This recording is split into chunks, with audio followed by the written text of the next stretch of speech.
Apa itu bising? Bunyi yang tidak menyenangkan atau diingini. Apabila bunyi yang tidak diingini itu kuat, ia tidak menyenangkan, ia mengganggu, ia memenatkan dan memberi tekanan. Bunyi yang sangat kuat menyebabkan kerosakan pendengaran kekal. Kesan-kesan kebisingan. Tinnitus, berdering, berdengung atau bersiul dalam telinga walaupun tiada bunyi luaran. Kehilangan pendengaran. Kehilangan pendengaran sementara. Pendedahan jangka pendek kepada tahap kebisingan yang tinggi. Trauma akustik. Pendedahan jangka pendek kepada tahap kebisingan yang sangat tinggi. Kehilangan pendengaran kekal. Pendedahan berlebihan kepada tahap kebisingan yang berbahaya. Masalah kesihatan lain. Peningkatan kadar denyutan jantung. Peningkatan kadar pernafasan. Gangguan tidur, kurang tumpuan, keletihan dan keagresifan, hipertensi. Contoh-contoh punca bising. Pembinaan. Industri plastik. Industri keluli. Mesin tekanan berkuasa. Industri penerbangan. Perkhidmatan pergigian. Aktiviti semburan kabus. Tahap tipikal bising pekerjaan. Mencanai. Alatan kuasa pegun, kimpalan, pistol skru, memotong kayu, bekerja berhampiran penjana. Statistik gangguan pendengaran disebabkan bising pekerjaan ONRHD mengikut tahun.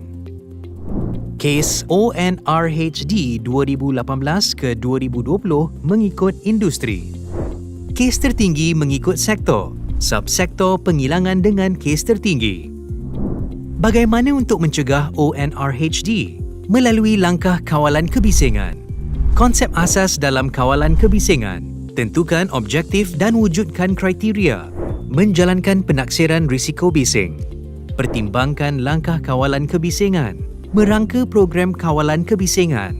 Melaksanakan langkah-langkah yang sewajarnya. Hierarki langkah kawalan kebisingan. Paling berkesan, paling kurang berkesan. Penghapusan. Penggantian. Kawalan kejuruteraan. Kawalan pentadbiran. PHP. Strategi kawalan kebisingan. Prosedur kawalan kebisingan untuk punca, laluan, penerima. Strategi kawalan kebisingan.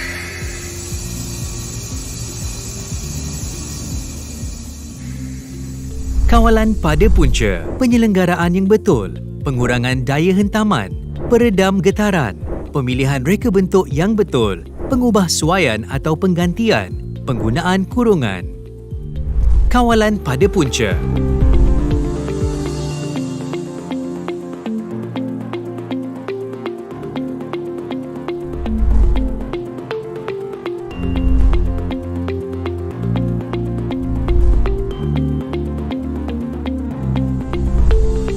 Kawalan pada laluan, pengadang, perisai, lapisan penyerap. Penggunaan bahan penyerap yang betul pada bumbung boleh mengurangkan pantulan bunyi bising ke kawasan kerja yang senyap. Pengasingan aktiviti kerja yang bising akan memberi manfaat kepada seluruh tempat kerja. Kawalan pentadbiran. Mengatur jadual supaya tugas-tugas yang bising dilakukan semasa bilangan pekerja sedikit. Memberitahu pekerja terlebih dahulu supaya dapat menghadkan pendedahan bising, menyediakan kawasan rehat yang senyap, meminimumkan bilangan individu yang bekerja di kawasan yang bising. Pengurangan bising berlebihan secara pentadbiran. Penggiliran kerja, jarak, penjadualan kerja, kawasan senyap. Pelindung pendengaran diri PHP tidak boleh digunakan sekiranya kawalan kebisingan kejuruteraan atau langkah kawalan pentadbiran boleh dilaksanakan. Pemakaian PHP adalah sebagai langkah kawalan interim sehingga kawalan bising dapat dicapai melalui kaedah kejuruteraan atau pentadbiran. Penggunaan pelindung pendengaran diri PHP. Majikan hendaklah memastikan PHP yang dibekalkan kepada pekerja sesuai dan efisien. Sentiasa diperiksa, disenggara dan sedia digunakan. Dapat mengurangkan paras pendedahan bising pekerja di bawah had pendedahan bising NEL diluluskan oleh Ketua Pengarah. Bagaimana memilih pelindung pendengaran diri?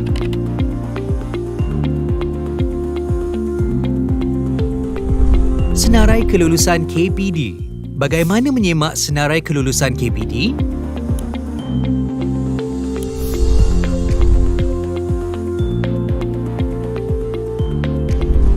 Kepentingan label DOSH SIRIM.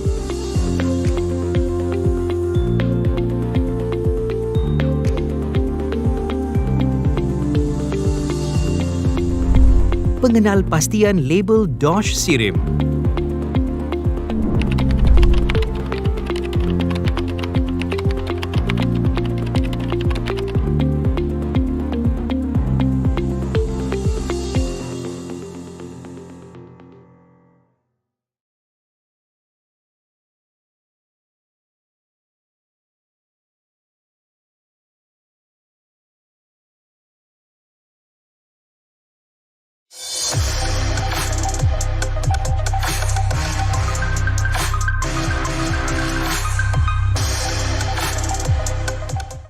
Tahukah anda bunyi bising adalah satu masalah? Tahukah anda bunyi bising adalah punca masalah pendengaran? Dan tahukah anda bunyi bising di tempat kerja perlu dikawal? Jabatan Keselamatan dan Kesihatan Pekerjaan JKKP telah menetapkan isu bising di tempat kerja ini sebagai satu permasalahan yang amat serius dan ianya telah ditetapkan di bawah Peraturan-Peraturan Keselamatan dan Kesihatan Pekerjaan Pendedahan Bising 2019 yang telah dikuatkuasakan pada 1 Jun 2019. Bunyi bising di tempat kerja ini telah dikenal pasti berpunca dari penggunaan mesin, jentera, peralatan-peralatan kerja dan alat-alat lain yang mengeluarkan tekanan bunyi yang melebihi had yang telah ditetapkan. Mengikut statistik yang dikeluarkan oleh pihak JKKP, tahap pematuhan di tempat kerja telah menunjukkan penurunan yang ketara, di mana kesimpulan yang boleh dibuat dari statistik ini memberikan gambaran kurangnya keprihatinan terhadap isu bising di tempat kerja. Jika dilihat statistik jenis penyakit pekerjaan pula, masalah pendengaran telah menjadi masalah utama pekerja berbanding dengan penyakit-penyakit lain, yang mana sektor pembuatan adalah penyumbang utama punca masalah pendengaran ini. Majikan harus sedar tentang isu bising ini, di mana ianya mampu mengganggu proses kerja harian dan penglibatan kos tanpa mereka sedar. Jika tidak dikawal, proses-proses sesuatu aktiviti pekerjaan seharian akan terganggu dengan kurangnya produktiviti pekerja, tidak hadir bekerja dan mengakibatkan tuntutan pampasan penyakit khidmat oleh pekerja. Isu bising ini harus dipandang serius oleh majikan dan juga pekerja bagi memastikan kelancaran sesuatu aktiviti pekerjaan dan keselamatan, kesihatan dan kebajikan terjaga. Kenapa isu bising ini amat serius? Bunyi bising ini tanpa kita sedar mampu merosakkan pendengaran kita. Kekerapan mendengar bunyi bising melebihi tahap yang telah dibenarkan akan menyebabkan kerosakan sel-sel rambut di koklea. Dan ini menyebabkan sel-sel rambut ini tidak dapat menjana isyarat dengan baik. Isyarat ini amat penting untuk menyampaikan mesej ke otak untuk diterjemahkan sebagai maklumat. Kami ada video untuk anda. Jom sama-sama kita saksikan. Nama saya Arifin Mahmud, berumur 45 tahun. Ya, alhamdulillah saya ni dalam keadaan sihatlah, walafiat. Cuma kalau nak tanya tu tolong cakap kuat sikitlah sebab saya ni ada masalah pendengaran sikit. Kalau nak cerita dulu masa muda saya kerja dalam banyak sektor lah. Yang mula saya ingat tu saya kerja di warung kedai makan dalam 2 tahun. Kemudian saya kerja di kilang besi, 2-3 kilang besi lah, lebih kurang 10 tahun. Kemudian saya pernah juga kerja dekat tapak pembinaan, situ lebih kurang 8 tahun. Dan lepas tu saya kerja pula dekat kilang elektronik, 7 tahun. Nak cerita masa saya kerja di kilang besi dulu, memang banyak kita guna mesin pengetuk dan pistol angin. Mesin pengetuk ni sekali dia ketuk bukan setakat bising, tapi kadang-kadang rasa sampai bergegar badan tu, punya bising.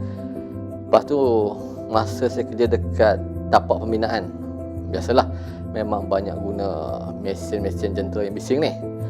Cuma kadang-kadang tu kami pakai jugalah earplug tu, alat pelindung telinga tu. Tapi kadang-kadang tak pakai pun. Yalah, bos pun buat macam tak kisah je kan. Sebab tu sampai sekarang ni saya rasa bos lama saya tu pun ada masalah pendengaran pekak sikit macam saya ni. Bunyi bising ni memang tak baiklah untuk kesihatan pendengaran kita. Sebab tu saya ingatkan kat sini, kalau boleh, kalau kerja di bidang yang bising ni, gunalah ni earplug tu atau alat pelindung telinga tu. Sebab benda ni akan beri kesan jangka masa panjang. Macam bos-bos kat luar tu, sila ambil beratlah tentang perkara ni. Sebab kita tak nak apa yang berlaku kat saya ni jadi balik pada orang lain. Sebab kata pepatah, sesal dulu pendapatan, sesal kemudian tak ada guna dia. Dah, itu saja. Terima kasih. Beliau merupakan salah seorang daripada ribuan pekerja yang terkesan dengan masalah isu bising di tempat kerja. Memang secara jangka pendeknya kita tidak terfikir tentang bahaya isu ini. Tapi ingat, isu bising ini mampu menjadi lebih besar jika tidak dikawal. Jadi, kita kawal sekarang, kita bahagia mendengar masa hadapan. Pilihan di tangan anda.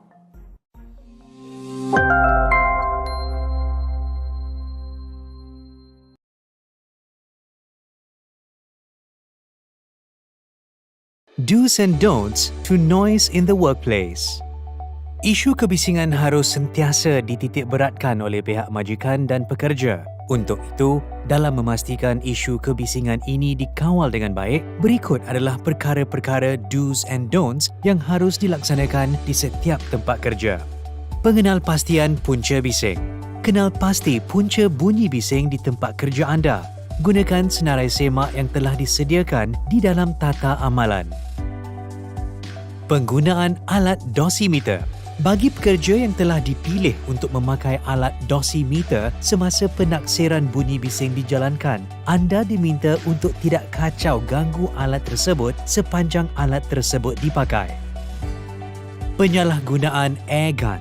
Amalan ini sering terjadi. Pastikan ianya tidak dilakukan di tempat kerja anda. Papan tanda amaran. Meletakkan papan tanda yang sesuai untuk memberi informasi yang tepat kepada pekerja. Penyelenggaraan pencegahan berkala, Regular Periodic Preventive Maintenance, PPM. Pastikan anda mematuhi jadual penyelenggaraan jentera. Ujian audiometrik.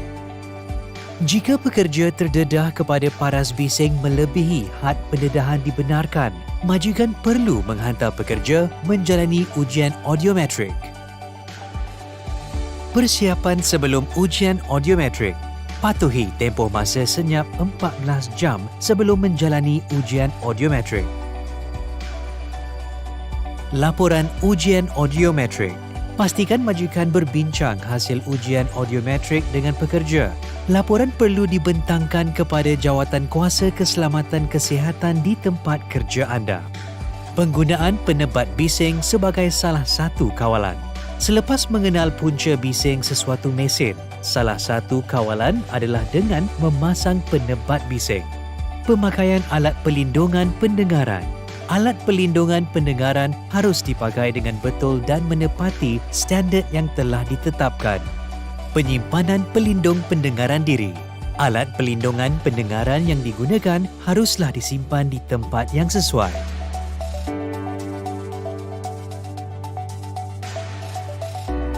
Amaran. Pelanggaran perundangan berkaitan bising di tempat kerja boleh menyebabkan anda didenda atau dipenjara.